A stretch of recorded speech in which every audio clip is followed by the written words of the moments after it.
ഓം നമോ ഭഗവതേ വാസുദേവായ. ഓം നമോ ഭഗവതേ വാസുദേവായ. ഓം നമോ ഭഗവതേ വാസുദേവായ.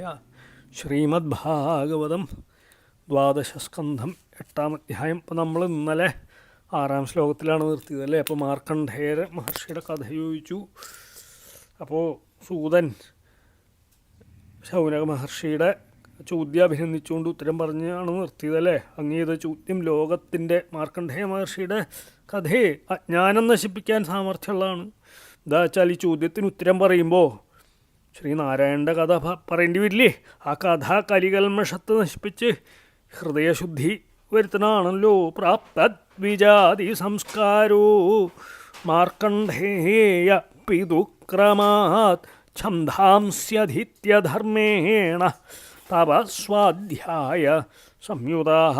പ്രാപ്തദ്വിജാതി സംസ്കാര ദ്വിജാത്യുജിത സംസ്കാരത്തോടുകൂടിയ മാർക്കണ്ഡേയൻ ക്രമത്തിലെ പിതു അച്ഛനീന്ന് ഛന്ദാംസി വേദങ്ങൾ അധീത്യാധ്യയനം ചെയ്തിട്ട് ധർമ്മത്തോടുകൂടി തപസ്വാധ്യായ സംയുത തപസ് സ്വാധ്യായത്തോടുകൂടി മാർക്കണ്ഡേയൻ തപസ്സുകൊണ്ട് പ്രത്യക്ഷപ്പെടുത്തിയ ഭഗവാനീന്ന് മായാവൈഭവം എന്താ വരം വേണ്ടതെന്ന് ചോദിച്ചപ്പോഴേ കണ്ടറിയാൻ ഗ്രഹിക്കണം എന്നുള്ള വരം ആണ് വരിച്ച് ഭഗവാൻ ആ വരവും നൽകി. അപ്പോൾ അതുകൊണ്ട് യഥാർത്ഥത്തിൽ സംഭവിക്കാത്ത 6 കൽപ്പം കഴിഞ്ഞതായിട്ട് മാർക്കണ്ഡേയന് മാത്രം അനുഭവപ്പെടുത്തി കൊടുത്തു എന്ന് ഉത്തരം പറയാൻ ഭാവിക്കണ സൂതൻ മാർക്കണ്ഡേയ ചരിതം സംക്ഷേപിച്ചു പറയുകയാണേ. അപ്പോൾ ഈ മാർക്കണ്ഡേയൻ ഈ ഞങ്ങളുടെ ഭാർഗവനല്ലേ, ഈ യുഗത്തിലല്ലേ ജനിച്ചേ, പിന്നെ ഇങ്ങനെ മഹാകൽപ്പത്തിൻ്റെ സമയത്തുണ്ടായേ. അപ്പോൾ അതിനുള്ള മറുപടിയാണ് മാർക്കണ്ഡേയൻ തപസ്സുകൊണ്ട് പ്രത്യക്ഷപ്പെടുത്തിയ ഭഗവാൻ എന്താ വരം വേണ്ടതെന്ന് ചോദിച്ചപ്പോൾ എനിക്ക് ഭഗവാനെ അങ്ങയുടെ മായാവൈഭവം കണ്ടാൽ മതി, അതാണ് എനിക്ക് വേണ്ട വരം എന്ന് പറഞ്ഞു. ഭഗവാൻ ആ വരവും നൽകി. അപ്പോൾ യഥാർത്ഥത്തിൽ കൽപ്പമൊന്നും കഴിച്ചിട്ടില്ല. അപ്പോൾ 6 കൽപ്പം കഴിഞ്ഞതായിട്ട് മാർക്കണ്ഡേയന് മാത്രം ഭഗവാൻ അനുഭവപ്പെടുത്തി എന്നാണ് ഉത്തരം പറയാൻ ഭാവിക്കുന്നത്. സൂതൻ മാർക്കണ്ഡേയ ചരിതം സംക്ഷേപിച്ച് പറയുക. അപ്പോൾ ഗർഭാധാനം മുതൽ ഉപനയനം വരെയുള്ള സംസ്കാരം അച്ഛനീന്ന് ക്രമത്തിൽ സിദ്ധിച്ച മാർക്കണ്ഡേയൻ വേദം പഠിക്കുകയും സ്വാധ്യായം ചെയ്യുകയും സമുചിതമായിട്ടുള്ള ധർമ്മങ്ങൾ തെറ്റാണ്ട് അനുഷ്ഠിക്കാനായിട്ടുള്ള സ്വധർമ്മസ്വരൂപമായിട്ടുള്ള തപസ്സോടും വേദത്തിൻ്റെ സ്വാധ്യായത്തോടും കൂടി അങ്ങോട്ട് കാലം ഇങ്ങനെ കഴിച്ചു കൂട്ടുകയാണ്. ബൃഹത് വ്രതധരാ ശാന്തു ജഡിലോ അപ്പോൾ അദ്ദേഹത്തിനെ പറ്റി വിവരിച്ചു തരാണ്. വൽക്കലാംബരാ ബിഭ്രത് കമണ്ഡലൂം ദണ്ഡം ഭവീതം സമേഖലം. ബൃഹത് വ്രതധര വലിയ വ്രതം ധരിച്ചൂനും ജടകൾ ധരിച്ചൂനും വൽക്കലാംബര മരവുലി ധരിച്ചവനും ശാന്തനും കമണ്ഡലവും ജലപാത്രവും കമണ്ഡലുവേ ദണ്ഡത്തെയും സമേഖലം മേഖലാസഹിതമായിരിക്കണം. ഭവീതം പൂണൂല്യം ധരിച്ചവനാണ്. അപ്പോൾ ഭഗവാൻ മാർക്കണ്ഡേയൻ നൈഷ്ഠിക ബ്രഹ്മചാരിയാണ്. ജട ധരിച്ചിട്ടുണ്ട്. മരവുരി വൽക്കലാവണ വസ്ത്രമാണ് അദ്ദേഹത്തിൻ്റെ. കമണ്ഡലുണ്ട്. പിന്നെ ത്രിദണ്ഡം ഉണ്ടല്ലോ മഹർഷിമാരെ ഉള്ള പ്ലാശിൻ്റെ, അതുണ്ട്. അരയിൽ മുഞ്ചക്കയറുണ്ട്, പൂണൂലുണ്ട്. ഇതൊക്കെ ധരിച്ച് വളരെ ശാന്തനായിട്ട് ഇങ്ങനെ കഴിച്ചു കൂടുന്ന കാലം. കൃഷ്ണാജിതം സാക്ഷസൂത്രം കുശാംശ്ച നിയമർദ്ധൈ അഗ്നിയർക്ക ഗുരു വിപ്രാത്മ സ്വർച്ചയൻ സന്ധ്യയോ ഹരീം. അക്ഷസൂത്രത്തോടുകൂടിയ കൃഷ്ണാജിനം കൃഷ്ണമൃഗചർമ്മത്തെയും നിയമർദ്ധയെ നിയമാഭിവൃദ്ധിക്ക് കുശാഞ്ച കുശകളെയും സന്ധ്യയോ 2 സന്ധ്യകളിൽ അഗ്നിയർക്ക ഗുരു വിപ്രാത്മസ്വ അഗ്നിയർക്കം ഗുരു വിപ്രന്മാരാത്മാവ് ഇവരിൽ ഹരിയാർച്ചേന അർച്ചിക്കണമെന്നുമായിരുന്നു. അപ്പോൾ കൃഷ്ണമൃഗത്തോല് ജപമാല ദർഭ ഇതൊക്കെ തപസ്സിൻ്റെ അഭിവൃദ്ധിക്കായിക്കൊണ്ട് അദ്ദേഹം ധരിച്ചു. സായം സന്ധ്യയിലും പ്രഭാത സന്ധ്യയിലും അഗ്നി, സൂര്യൻ, ഗുരു, ബ്രാഹ്മണര്, ആത്മാവ് ഈ സ്ഥലങ്ങളിൽ ഭഗവാൻ ശ്രീകൃഷ്ണനെ ശ്രീഹരിയെ പൂജിച്ചുകൊണ്ട് ദിനങ്ങൾ ഇങ്ങനെ കഴിച്ചു കൂട്ടി. സായം പ്രാത സ ഗുരുവേ ഭൈക്ഷ്യമാഹൃത്യ വാക്യതാ ബുഭുജേ ഗുരുവാനുജ്ഞാത സകർണോ ചേത് ഉപോഷിത സ അവൻ സായം പ്രാത ച സായം വൈകിട്ടും പ്രാതകാലത്തും ഭൈക്ഷ്യം ഭിക്ഷാന്നത്തെ വാജ്ഞത മൗനവ്രതത്തോടുകൂടി ഗുരവേ ഗുരുവിനായിട്ട് സമർപ്പിച്ച് ഗുരുവനുജ്ഞാത ഗുരുവിൻ്റെ ആജ്ഞ കിട്ടിയാൽ സകൃത് നേരം ഒരു നേരം ഭുജയെ ഭുജിച്ചു എന്ന് പറയാം. നോച്ചേത് ഇല്ലെങ്കിൽ ഉപോഷിത പട്ടിണി കിടക്കും. അദ്ദേഹം ഭിക്ഷയ്ക്ക് പോവും രാവിലെയും വൈകിട്ടും. ഏട്ടൻ ഭിക്ഷയ്ക്ക് കിട്ടുന്ന അന്നം സ്വീകരിച്ചിട്ട് മൗനവ്രതത്തോടുകൂടി ഗുരുവിൻ്റെ തൃപ്പാദത്തിൽ സമർപ്പിക്കും. ഗുരുവിൻ്റെ ആജ്ഞ കഴിച്ചോളാൻ അനുമതി ലഭിച്ചാൽ ഒരു നേരം ഭക്ഷിക്കും. ഇല്ലെങ്കിലോ ആഹാരം കഴിക്കാണ്ട് ഉപവാസത്തോടുകൂടി ആ ദിവസം അങ്ങോട്ട് തള്ളി നീക്കും. ഏവം തപസ്വാധ്യായ പരോ വർഷാണാം ആയുധായുധം ആരാധയൻ ഹൃഷീകേശം ജിഗേ മൃത്യും സുദുർജയം ഏവം തപസ്വാധ്യായ പരോ വർഷാണാം ആയുധായുധം ആരാധയൻ ഹൃഷീകേശം ജിഗേ മൃത്യും സുദുർജയം ഏവം പ്രകാരം തപസ്വാധ്യായ പര തപസ്വാധ്യായനവയിൽ തൽപരനായിട്ട് വർഷാണാം ആയുധായുധാനേകം ആയുധവർഷകാലം ഹൃഷീകേശം വിഷ്ണുവിനെ ആരാധിക്കുന്നവനായിട്ട് സുദുർജയം ജയിക്കാൻ കഴിയാത്ത മൃത്യും മരണത്തെ ജയിച്ചു എന്ന് പറയാം. അപ്പോൾ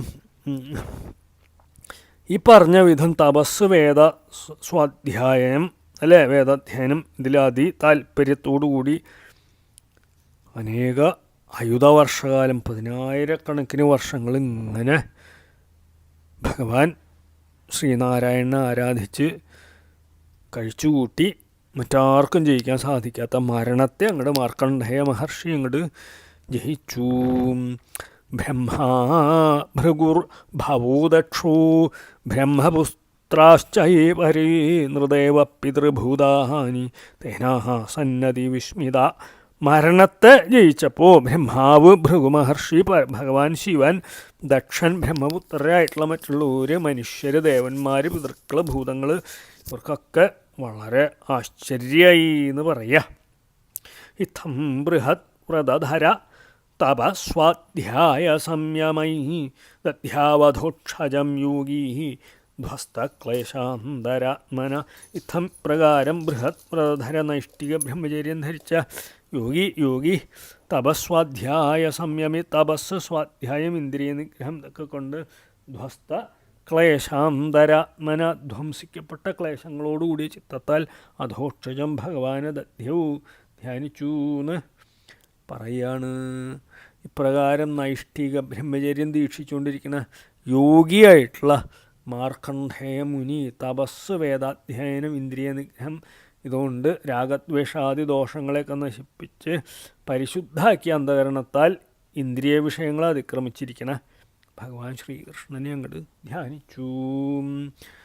തസ്യൈവം യുഞ്ജതാ ചിത്തം മഹായോഗേന യോഗിനാ വ്യതീയായ മഹാൻ കാലു മന്വന്തരഷഠാത്മക. ഏവം പ്രകാരം മഹായോഗേന മഹത്തായ യോഗത്താൽ ചിത്തം യുഞ്ജത ചിത്തത്തെ ആത്മാവിൽ യോജിപ്പിച്ച യോഗിന തസ്യ യോഗിയായിട്ടുള്ള മാർക്കണ്ഡേയൻ്റെ മന്വന്തര ഷഠാത്മക 6 മന്വന്തരങ്ങളുടെ രൂപമായിട്ടുള്ള മഹാൻ കാല മഹത്തായിട്ടുള്ള കാലം വ്യതീയായ കഴിഞ്ഞു എന്ന് പറയാം. ഇപ്രകാരം മഹായോഗക്രമം അഭ്യസിച്ച് ചിത്തത്തെ ആത്മാവിൽ തന്നെ ദൃഢമായി ഉറപ്പിച്ച യോഗിയായിട്ടുള്ള മാർക്കണ്ഡേയൻ്റെ 6 മന്വന്തരം എന്ന് പറയപ്പെടുന്ന വലിയ കാലമാണ് കഴിഞ്ഞു. ഏതത് പുരന്തരോ ജ്ഞാത്വാ സപ്ത. അപ്പോൾ 6 മന്വന്തരേ 6 മനുക്കൾ മരിച്ചു പോണ കാലം എത്ര 75 ചതുർയുഗം. ഏതത് പുരന്തൊരു വലിയ വലിയ കാലമാണത്.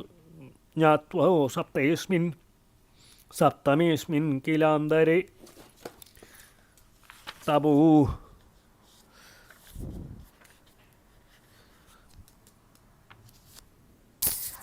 ഏതത് പുരന്തരോ ജ്ഞാത്വാ സപ്തമേസ്മിൻ കിലാന്തരേ തപോ വിശങ്കിതോ ബ്രഹ്മനാരേഭേ തദ്വിഘാതനം. പുരന്തര എന്തത് ഇന്ദ്രൻ ഏതത് ജ്ഞാത്വ ഇതിനെ മനസ്സിലാക്കി അസ്മിൻ സപ്തമി അന്തരി 7ാമത്തെ മന്വന്തരത്തിൽ തപസ്സിന് വിശങ്കിത സംശയിച്ച് തദ്വിഘാതന അതിനെ വിഘ്നത്തെ ആരംഭിച്ചു. ഇപ്പോൾ ഇങ്ങനെ കഠിനമായിട്ടുള്ള തപസ് മാർക്കണ്ഡേയ മഹർഷി അനുഷ്ഠിച്ചപ്പോൾ ഇപ്പോഴും ദേവേന്ദ്രന് ഇങ്ങനെ സംശയമാണല്ലോ. അപ്പോൾ അദ്ദേഹം ധരിച്ചു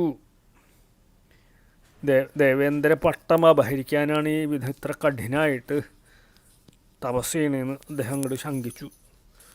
അപ്പോൾ ഭഗവാൻ മാർക്കണ്ഡേയന് തപസ്സിനെ വിഘ്നപ്പെടുത്താൻ അങ്ങോട്ട് പുറപ്പെട്ടു.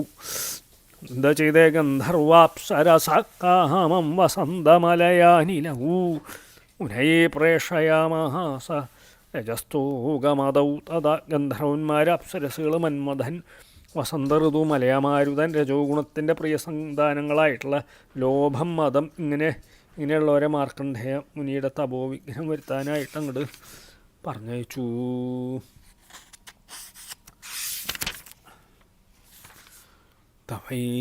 തദാശ്രമം ജഗ്മുർ ഹിമാദ്രേ പാർശ്വ ഉത്തരേ പുഷ്പഭദ്രാ നദീ യത്ര ചിത്രാഖ്യാ ച ശിലാവിഭൂതേ. വൈ അവർ ഹിമാദ്രേ, ഹിമവൽ പർവ്വതത്തിൻ്റെ ഉത്തരേ പാർശ്വേ വടക്ക് ഭാഗത്ത് താഴ്വാരയിൽ യത്ര എവിടെ പുഷ്പഭദ്രാ നദിയും ചിത്ര എന്ന പേരുള്ള ശിലയും വിഭൂ ഹേ തത്വജ്ഞ തദാശ്രമം അവൻ്റെ ആശ്രമത്തെ ജഗ്മു പ്രാപിച്ചു. അപ്പോൾ കാമദേവനും അപ്സരസുകളും ഗന്ധർവന്മാരെ കൂടി ഹിമവൽ പർവ്വതത്തിൻ്റെ വടക്കേ താഴ്വരയിൽ പുഷ്പഭദ്രാ നദി ഒഴുകണ ദിക്കിൽ അവിടെ ഒരു വലിയൊരു പാറയുണ്ട്. ചിത്ര എന്നാണ് ആ പാറ. ആ പാറയുടെ പുഷ്പഭദ്രാ നദിയുടെ കരയിൽ ചിത്ര എന്ന് പ്രസിദ്ധമായിട്ടുള്ള ആ ഒരു ശിലയുണ്ട്. ആ പാറയുടെ സമീപത്തുള്ള മാർക്കണ്ഡേയ മുനിയുടെ ആശ്രമത്തെ മന്മഥ വസന്താദികൾ അങ്ങോട്ട് പ്രാപിച്ചു. തദാശ്രമപദം പുണ്യം പുണ്യദ്രുമലതാഞ്ചിതം പുണ്യദ്വിജകുലാകീർണം പുണ്യാമലജലാശയം. പുണ്യദ്രുമലതാഞ്ചിതം പുണ്യങ്ങളായിട്ടുള്ള വൃക്ഷങ്ങളാലും ലതകളാലും മനോഹരായിട്ടും പുണ്യദ്വിജകുലാകീർണം പുണ്യമുള്ള പക്ഷിസംഘത്താൽ നിറയപ്പെട്ടതും മലജലാശയം പുണ്യമായിട്ട് നിർമ്മലായിരിക്കുന്ന തടാകമുള്ളതായിരുന്നു. അപ്പോൾ ഭഗവാൻ മാർക്കണ്ഡേയനെ ആശ്രമിരിക്കണേ ആ സ്ഥാനം പവിത്രമായിരുന്നു, പാവനായിരുന്നു. അനവധി പുണ്യസ്വരൂപങ്ങളായിട്ടുള്ള വൃക്ഷങ്ങൾ, ലത, ഇതൊക്കെ കൊണ്ട് വളരെ മനോഹരവും പുണ്യജീവികളായിട്ടുള്ള പക്ഷികളാൽ നിറയപ്പെട്ടതും പുണ്യാഭിവൃദ്ധിപ്പെടുത്തുന്ന നിർമ്മലജലം നിറഞ്ഞിരിക്കുന്ന തടാകങ്ങളും വൃക്ഷാദികൾക്കൊക്കെ പുണ്യസ്ഥാനത്തിലെ മാർക്കണ്ഡേയ മഹർഷിയുടെ അവിടെ ജന്മം സിദ്ധിച്ച മൂലം പറയപ്പെട്ടേക്കണു നമുക്ക് മനസ്സിലാക്കാം അല്ലേ. മത്ത ഭ്രമരസംഗീതം മത്ത കോകിലകൂജിതം മത്തബർഹി നടാടൂപം മത്തദ്വിജ കുലം. മത്തം മതിച്ച ഭ്രമരം വണ്ടേ കോകിലം കുയില് കൂജിതം ശബ്ദം ബർഹി മയില ആടോപം അലങ്കാരം. അപ്പം പൂന്തേൻ നുകർന്ന് മതിച്ചിരിക്കുന്ന വണ്ടുകളിൽ നിന്ന് പുറപ്പെടുന്ന മഞ്ജുളനാദത്തോടും മതിച്ചിരിക്കുന്ന കുയിലുകളുടെ പഞ്ചമ സ്വരത്തോടും മതിച്ച മയിലുകളാവണ നടന്മാരുടെ കളികളോടും മതിച്ച പക്ഷികുലത്തിൻ്റെ സഞ്ചാരത്തോടു കൂടിയതായിരുന്നു. വായുപ്രവിഷ്ടാദായ ഹിമനിർധരശീകരാൻ സുമനോഭി പരിഷ്വക്തോ വവാവുത്തംഭയൻ സ്മരം. ഹിമനിർധര ശീകരൻ മഞ്ഞുരുകി ഒഴുകണ ഗിരിനദീ കണങ്ങളെ ആദാനം ചെയ്തിട്ടും സുമനസ്സുകളാൽ പരിഷ്വക്തത ആലിംഗനം ചെയ്യപ്പെട്ടും പ്രവിഷ്ട വായു സ്മരം മന്മഥനെ ഉത്തംഭയം ഉദ്ദീപിച്ചുകൊണ്ട് പർവ്വത സമീപത്തുക്കടെ ഒഴുകണ ശീതളായിട്ടുള്ള അല്ലേ നല്ല തണുപ്പുള്ള നദികളിലെ ജലഗണങ്ങൾ, കാറ്റ് നദി കിടന്ന അതിലെ വാട്ടർ വേപ്പറൊക്കെ എടുത്തിട്ട് വരുമല്ലേ ജലഗണങ്ങളും അനവധി പുഷ്പങ്ങളുണ്ടല്ലോ ആ ആശ്രമത്തിൽ. ആ പുഷ്പങ്ങളിലുള്ള സൗരഭ്യത്തെയും വഹിച്ചുകൊണ്ട് പ്രദേശത്ത് പ്രവേശിച്ച ശൈത്യമാന്ത സൗരഭ്യുക്തനായിട്ടുള്ള വായു മന്മഥവികാരം വർദ്ധിപ്പിച്ചുകൊണ്ട് അങ്ങോട്ട് വിശീം.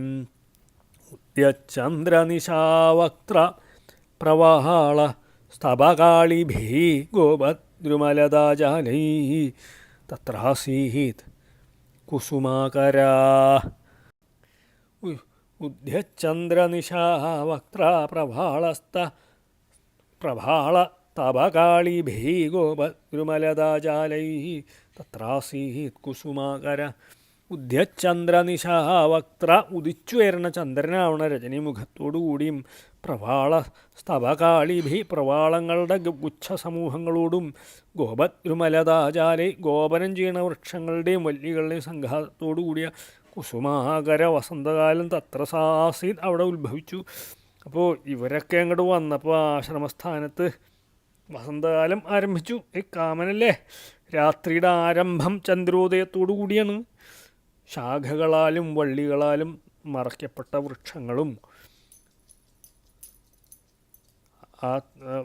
വൃക്ഷങ്ങളും തളിരുകളും വൃക്ഷങ്ങളിലും വള്ളിക്കുടിലുകളിലും പുതിയ പുതിയ തളിരുകളും ഒക്കെ കൂടി ഇങ്ങനെ തഴച്ച് കാണപ്പെട്ടു. മന്മഥൻ അവിടെ അങ്ങോട്ട് വന്നപ്പോൾ അന്മീയമാനോ ഗന്ധർവൈർ, അപ്പോൾ പൂക്കളും ധാരാളം ഉണ്ടായിരുന്നു. ചെടികളും വള്ളികളൊക്കെ ഇങ്ങനെ തഴച്ചു വളർന്നു. പുതിയ പുതിയ കൂമ്പ് ഇങ്ങനെ വന്നുകൊണ്ടിരിക്കുന്നു അല്ലേ, തളിരുകൾ. അന്വീയമാനോ ഗന്ധർവൈർ ഗീതവാദിത്രയൂധകൈ അദൃശ്യതാത്തചാപേഷു സ്വസ്ത്രീയൂധപതി സ്മരാഗീതവാദിത്രയൂധകൈ. പാട്ടുകാർ, വാദ്യക്കാർ, ഇവരുടെ സംഘങ്ങളോടുകൂടിയ ഗന്ധർവന്മാരാൽ അന്വീയമാന അനുഗമിക്കപ്പെട്ടും അത്തചാപേഷു ധരിക്കപ്പെട്ട ധനുർബാണങ്ങളോടുകൂടിയും സ്വസ്ത്രീയൂധപതി അപ്സര സ്ത്രീകളുടെ സംഘാധിപത്യം വഹിച്ചുകൊണ്ടിരിക്കുന്ന സ്മര മന്മഥൻ അദൃശ്യത കാണപ്പെട്ടു. പാട്ടുകാരനെയും വാദ്യക്കാരനെയും സമൂഹത്തോടുകൂടിയ ഗന്ധർവന്മാരാൽ സഹായിക്കപ്പെട്ടും പുഷ്പങ്ങളാവണ ചാപബാണങ്ങൾ ധരിച്ചുകൊണ്ടും അപ്സര സ്ത്രീകളാവണ സൈന്യത്തിൻ്റെ നാഥസ്ഥാനം വഹിച്ചുകൊണ്ടും ആ ആശ്രമത്തിൽ മന്മഥൻ നേത്രഗോചരനായിട്ട് തന്നെ കാണപ്പെട്ടു. ഹുത്വാഗ്നിം സം ഉപാസീനം ദദൃശൂ ശാക്രകിങ്കരാഃ മീലിതാക്ഷം ദുരാധർഷം മൂർത്തിമന്ദം ഇവാനലം. അഗ്നിഹോത്രം ചെയ്തിട്ട് ഹോമിച്ചിട്ട് സമുപാസീനം സ്വസ്ഥനായിട്ടിരിക്കണവനും മീലിതാക്ഷം അടയ്ക്കപ്പെട്ട കണ്ണോടുകൂടിയവനും മൂർത്തിമന്ദം അനലം ഇവ മൂർത്തിമാനായിട്ടുള്ള അഗ്നിയെപ്പോലെ ദുരാധർഷം അതിക്രമിക്കാൻ സാധിക്കാത്ത മുനിയെ ശക്രകിങ്കര ഇന്ദ്രൻ്റെ ആൾക്കാർ ദദർശു കണ്ടു. കാലത്ത് അഗ്നിഹോത്രം കഴിച്ച ശേഷം കണ്ണിങ്ങനെ നിമീലനം ചെയ്തുകൊണ്ട് മൂർത്തിയെ ധരിച്ചിരിക്കുന്ന അഗ്നിദേവൻ തന്നെ വന്നിരിക്കുകയാണോ തോന്നും.